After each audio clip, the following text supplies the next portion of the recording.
ভক্তি যার কৃষ্ণ তার সর্বশাস্ত্রে কয়, আর ভক্তি না থাকিলে জীবের কৃষ্ণ দর্শনে কে বাহার।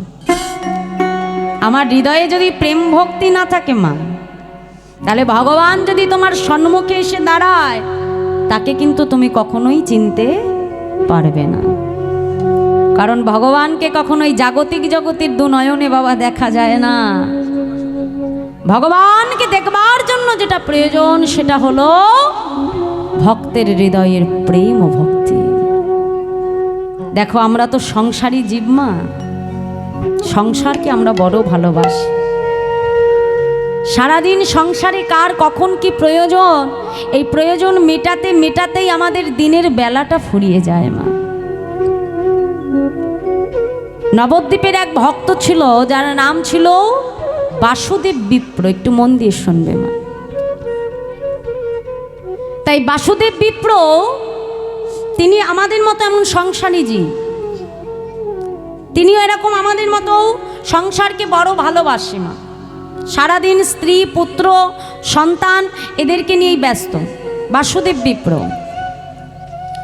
তা একদিন এই বাসুদেব বিপ্রর ছোট ভাই বাসুদেব বিপ্রের কাছে এসে বলছে, দাদা আমার মহাপ্রভু তিনি নবদ্বীপে হরিনাম গাইছে, তা চলো দাদা আমরা দুই ভাই গিয়ে একটু প্রভুকে দর্শন করে আসি। তিনিও তো আমাদের মতোই সংসারী, সংসার আসক্ত জীবমা।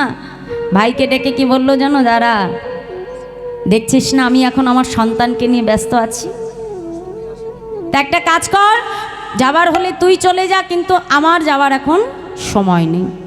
ভাইয়ের মুখের উপর উত্তরে দিয়ে দিল মা। এখন কিছুদিন যেতে না যেতে ভগবানের সবই লীলা মা। ওই বাসুদেব বিপ্রর অঙ্গে দেখা দিল কুষ্ঠ ব্যাধি। আর যেই না তার সর্ব অঙ্গে কুষ্ঠ বাহির হতে লাগলো মা, যেই স্ত্রী যেই পুত্রকে নিয়ে এত ব্যস্ত সে সারাদিন সংসারে মা, তারই সেই পুত্র তার মাকে ডেকে বলছে, মা বাবার তো সর্ব অঙ্গে কুষ্ঠ হয়েছে, তা বাবাকে যদি এমনভাবে আমরা ঘরের ভেতরে রেখে দিই তাহলে এই কুষ্ঠ আমাদের অঙ্গেও ছড়িয়ে যেতে পারে। একটা কাজ করো, আমাদের বাইরে যে গোয়াল ঘর আছে তাড়াতাড়ি বাবাকে গোয়াল ঘরে রেখে এসো। দেখো বাবা সংসার কাকে বলে। আজ এই বাসুদেব বিপ্র আমাদেরকে দেখিয়েছে যে সংসার প্রকৃত কেমন। স্ত্রী পুত্র সকলে কি করলো, কিছু লোককে ধরাধরি করে তার স্বামীকে এনে গোয়াল ঘরে রেখে দিলেন মা।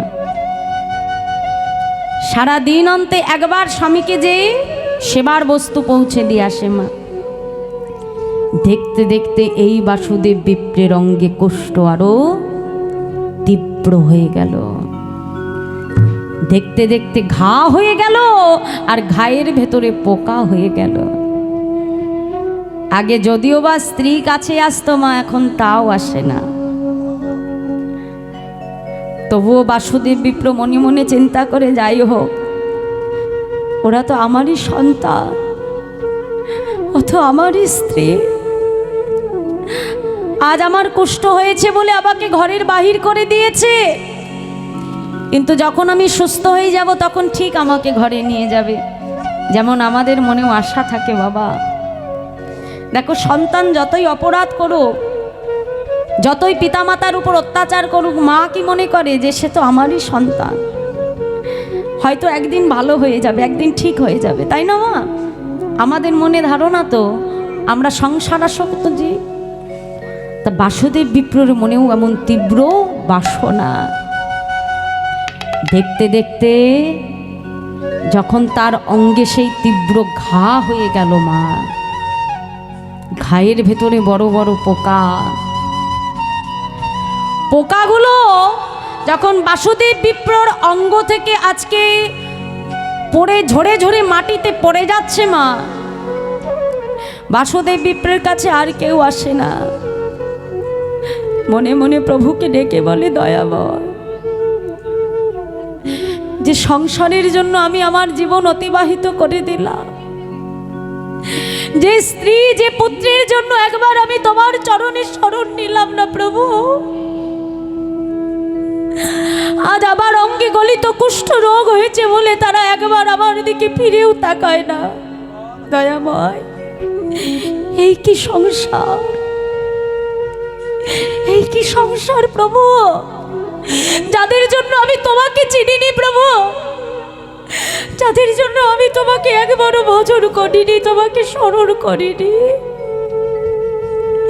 এই কি সংসার। সর্ব অঙ্গ হতে যখন তার সেই পোকাগুলো ঝরে ঝরে মাটিতে পড়ে যাচ্ছে মা, বাসুদেব বিপ্র কি করলো জানো? পোকাগুলোকে মাটি থেকে তুলে আবার নিজের অঙ্গের ঘায়ের ভেতরে পোকাগুলোকে চিপে চিপে বসিয়ে দেয়। মনে মনে বলে, ওরে এই সংসারে সবাই আমাকে ত্যাগ করেছে, কিন্তু তোরা আমাকে ছেড়ে যাস না। দেখ, আজ তোরা যদি আমাকে ছেড়ে চলে যাস, আজ তোরা যদি না আসতিস, আমি কখনো বুঝতাম না যে এই সংসার কি বস্তু। আমি কখনো জানতে পারতাম না যে সংসারের সুখ কেমন। আমি কখনো আমার প্রভুকে বুঝতে পারতাম না। এই সংসারের সবাই আমাকে ছেড়েছে, কিন্তু তোরা আমাকে ছেড়ে চলে যাস না। পোকাগুলো নিজের অঙ্গে বসিয়ে দেয় আর নয়ন জলে বক্ষ ভাসিয়ে কাঁদে। দয়াময়, আমার প্রতি কি তোমার কৃপা হবে না মাধব? হঠাৎ একদিন জানতে পারলো যে তার পাশের গ্রামে আমার মহাপ্রভু হরি নামে এসেছে। মনে মনে বলছে, প্রভু গো, যখন আমার ডাকবার সময় ছিল তখন আমি তোমায় ডাকিনি, আজ আমার চলবার ক্ষমতা নাই প্রভু, আজ আমার তোমার কাছে যাবার ক্ষমতা নাই, আমি কি তোমার দর্শন থেকে বঞ্চিত হয়ে যাব প্রভু? আজ আমার চলবার ক্ষমতা নাই বলে আমি একটিবার তোমার দর্শন পাবো না। দয়াময়, গৌর হরি হরি নাম করতে করতে ভক্তগণকে ডেকে বলল, ভক্তগণ দাঁড়াও, আর যে আমি এখানে থাকতে পারবো না, আমার ভক্ত যে আমাকে স্মরণ করেছে, আমাকে যেতে হবে। মহাপ্রভু এত করুণাময়, এত কৃপাময় মা, সপার্ষদ সঙ্গে নিয়ে প্রভু বাসুদেব বিপ্রর গৃহে এসে মহাপ্রভু বাসুদেব বিপ্রকে কৃপা করল স্বয়ং। আর মহাপ্রভুর কৃপা পেয়ে যখন বাসুদেব বিপ্র ঠিক হয়ে গেল মা, সেই থেকে সেই সংসারকে পরিত্যাগ করে মহাপ্রভুর সঙ্গে সন্ন্যাসী হয়ে চলে গেলেন সেই বাসুদেব বিপ্র। নিতাই গৌর হরি বল। এই জগতে ভগবানকে পাওয়ার জন্য কোনো কিছু লাগে না মা। দেখো, আমরা যখন বাজার থেকে কোনো দামি দামি ফল মিষ্টি এনে ভগবানের সামনে যখন তাকে ভোগ নিবেদন করি মা, ধরো আমি 5টা মিষ্টি বাটায় সাজিয়ে দিয়েছি, কখনো 5টা মিষ্টি কমে যায় কি মা? যায় কি? 5টা দিলাম, 2টো আছে, 3টে আছে, দেখে না, 5টা দিই, 5টাই তো বাটায় থাকে কি মা, তাই না? তো ভগবান কি গ্রহণ করে না? করে না। ওই যে তুমি দোকানে যে যখনই মিষ্টিটা দেখে চিন্তা করলে যে এই মিষ্টি আমি ঘরে নিয়ে আজ আমার ভগবানকে সেবা দেব, এই যে ভক্তি ভরে ভালোবেসে তুমি তার জন্য আনলে মা, ভগবান তোমার অন্তরের ওই ভক্তিটুকুই গ্রহণ করে নিল। তাই গৌর হরি বল হরি। ভগবানকে একবার ভক্তি দিয়ে ভালোবেসে দেখো মা, ভগবান আর কিচ্ছু চায় না। তাই বলল, বেদ বিদ্যা দুহু কিছু নাহি জানত, সে যদি গৌরঙ্গ করে সার, ঠাকুর নয়ন আনন্দেতে ভনে সেই তো সকলই জানে, সর্বসিদ্ধি করতলে তার।